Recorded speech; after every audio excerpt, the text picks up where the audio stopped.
Am I the only one that thinks the music is about to stop again during the energy drinks version of the musical chairs game?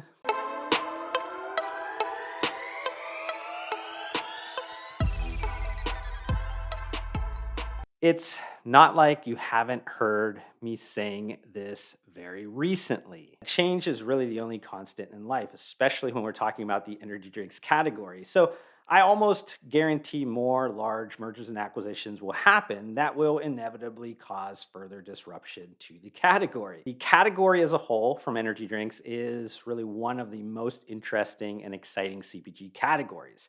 And you just never know what's going to happen next. So, you might have seen a pair of Bloomberg headlines last week. The first stated that Keurig Dr. Pepper was in the early stages of talks that would have the beverage portfolio purchasing the owner of Bang Energy for a number somewhere in between 2 to $3 billion.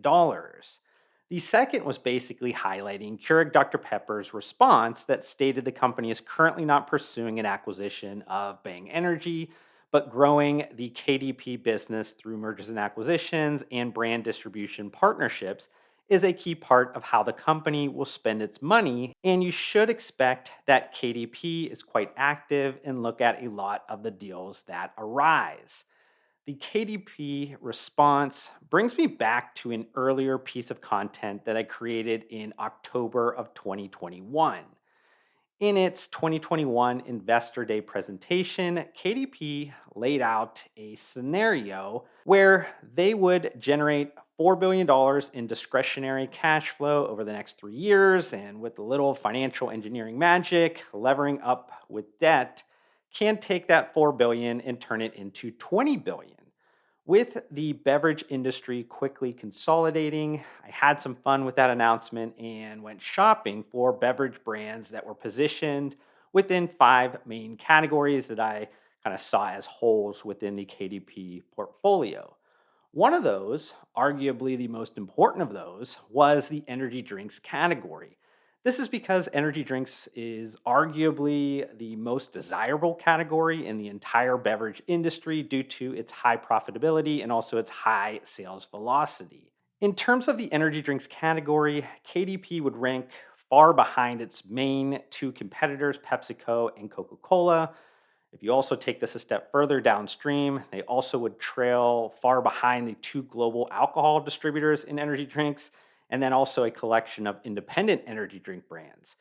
That categorical ass whipping cannot continue, especially if you're KDP's new CEO that took control of the beverage portfolio at the beginning of August 2022.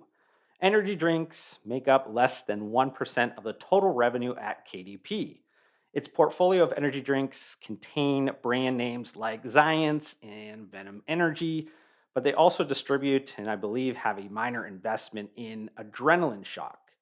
Needless to say, this isn't going to be the portfolio of energy drink brands that can compete against the categorical market leaders. So, do I think KDP's new CEO looks for a transformative energy drink acquisition target? Yes. Is that target going to be Bang Energy? You never know, but if I was a Vegas kind of handicapper, I would put the betting odds at very unlikely. While I know KDP was born out of a complex merger between Keurig Green Mountain and Dr. Pepper Snapple in 2018, it will be taking on considerable organizational risks with possibly acquiring Bang Energy. You must remember that Bang Energy is well over a $1 billion brand. I believe that would rank it as KDP's second biggest packaged beverage brand behind Dr. Pepper. KDP also utilizes a lot of Coca Cola and Pepsi distribution for its Dr. Pepper brand.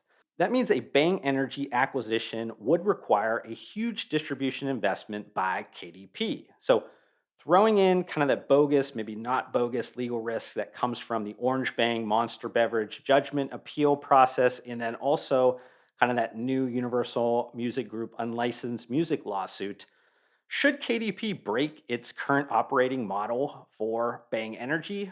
If I'm being honest here, no. I wouldn't do it. Instead, I think it would be a better decision for KDP to develop this arm of the business with a smaller but fast growing energy drink brand. Then, who is the KDP energy drink target? So, I'll start with maybe who is the most logical prediction, but also who I think shouldn't be the target, and that is adrenaline shock. I'm going to be as raw as possible here. So, on one hand, I have tried the product, and I personally think most of the flavors and variants were good. Didn't blow my socks off, but were more than acceptable in terms of the market standards for flavor and kind of product. On the other hand, some of the recent packaging adjustments left me feeling kind of meh, which rolls me into my overall feeling of the brand and maybe how I predict the brand is viewed by the market. Really uninspired and is likely left for dead in the boring middle. I just can't see Adrenaline Shock as is being a brand that can break into the top 5 energy drinks in the market. So, who's next? Ghost? That's an interesting one because obviously it would be super attractive from a growth trajectory point of view, but there's a joint venture in place with the venture fund associated with AB InBev. Beyond that, though, I just don't think it's the right timing for Ghost Energy to change hands, and ultimately, I don't believe it's a cultural fit for KDP. Next up, Alani Nu. That's another kind of interesting name, and it becomes maybe even more interesting when you consider that the portfolio company Congo Brands also owns a collection of DSD trucks in select markets, 3D Energy, and Prime Hydration. KDP could also use a hydration beverage competitor as well after selling its stake in Body Armor when Coca Cola bought the brand. Rumors have been kind of floating around that the Alani Nu slash Congo brands turned down an offer from PepsiCo. But I'm unsure of the reasoning of that, if it is indeed true. While it's an intriguing option, I think there's a better target for KDP, and that's C4 Energy or kind of Nutrabolt. This is the energy drink name that I called out in my kind of category conviction pick in that October 2021 KDP content. I think C4 Energy is a sleeping giant. It has great growth, it has great product, it has a proven brand name that's already the market leader and has been the market leader for a while in ready to mix powdered energy supplements, that kind of side of the business. So, C4 Energy also is organizationally and financially the most mature and buttoned up. That makes the integration a little bit easier for KDP and also lowers the risk of the deal. But I do just kind of want to end on some quick final thoughts, and it feels only right that I kind of keep repeating what I've said at the end of each of these kind of pieces of content about the energy drinks category. It continues to be one of the most interesting and exciting CPG categories, and you kind of just never know what's going to happen next. If KDP makes a move like I predict, it would open up another round of DSD distribution musical chairs in the energy drinks market. So I hope you're ready for some more fun. If you enjoyed this YouTube video, consider hitting the like button to support me. Also, help me get to my near term goal of 2,000 subscribers by hitting that subscribe button.